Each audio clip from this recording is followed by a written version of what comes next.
The Protege Program by SolarCalamity. Chapter 7. Meeting Aizawa and Art. Trigger warnings. Anxiety. Crowds. Implied injury. Discussion of unfair punishments and yelling. Shota Aizawa was too tired for this. To be fair, he was too tired for most things, but that didn't mean he didn't have to do them. School had let out for the day, which meant it was time for the first real day of Protege Program classes. That meant several additional hours of dealing with unruly teenagers.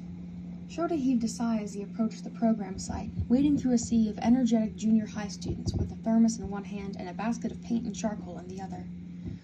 All of the program's active teachers were already there, but Shota had stopped at the teacher's lounge for another cup of coffee before heading off to Namuri's art building to drop off a basket of paints and charcoal she'd forgotten at the main building. It was almost time for the first block of computer programming to start, so there were quite a few kids frantically comparing their maps to their surroundings, trying not to be late on the first day. Shota sighed. Well, he may not actually have any sort of administrative role here, but he wasn't going to just let kids panic and potentially get in trouble for being late when he could help them. He approached an anxious-looking green-haired boy. The kid had freckles and a faint scar over the bridge of his nose just between his eyes, and he seemed small for his age. Short and skinny, not like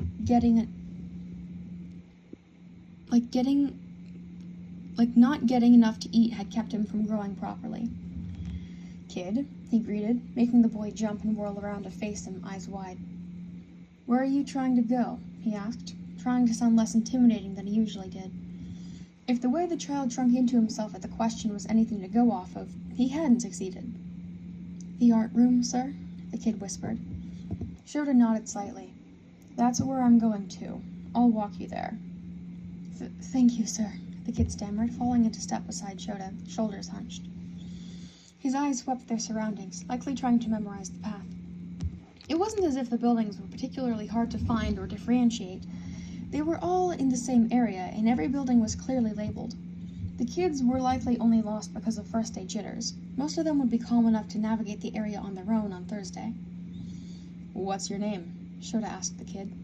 It would be easier to find a kid that Nezu might be interested in if he built up a rapport with some of them. "Midori Izuku, sir," the kid mumbled, only looking up at Shota for a brief moment. Shota nodded again. "I'm Aizawa Shota. I'll be the one running the occasional parkour and situational awareness classes. I'm primarily here to supervise and make sure everything runs smoothly." The kid, Midori Izuku, nodded slightly as if that made sense to him, like he somehow knew Shota was a good person for that job. No, he was probably just the type to agree with everything. The two of them neared the art building, a rectangular, primarily glass building with a slanted roof, designed to maximize the available light. The two shoulder walls were made of white marble, and they had large windows embedded into them with wide ledges beneath each window, more than enough space for an adult to lay down on them and take a nap. Or do art. They were there for students to lie upon while they did art, as well as to add some structural integrity to the otherwise entirely glass building. The glass was bulletproof, but still not as structurally secure as they would have liked, hence the marble. The main door was 20 feet tall and made of glass, with an additional screen door behind it for non-breezy days when Namuri wanted fresh air. Shota opened the doors, gesturing for Midoriya to enter ahead of him. "Thank you, Mr. Eraserhead, sir," the kids chirped before heading off toward Namuri. Shota nodded out of habit, only to freeze a moment later. He was sure he had introduced himself as Aizawa Shota, so how had the kid known he was Eraserhead?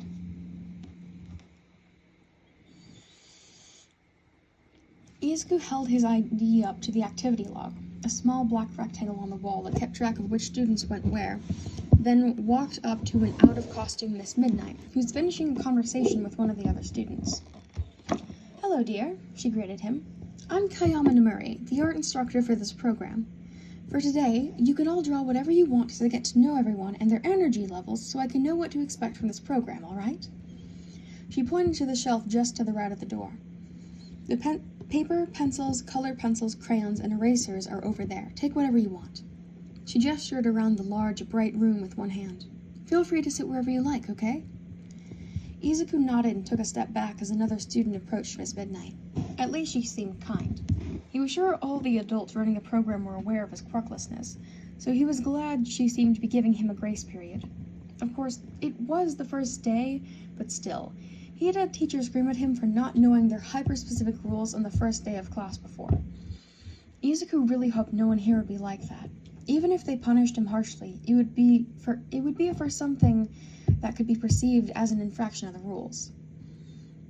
He selected 2 regular pencils, an eraser, and a large sheet of paper from the supply shelf and decided to sit on one of the floor cushions on the far side of the room.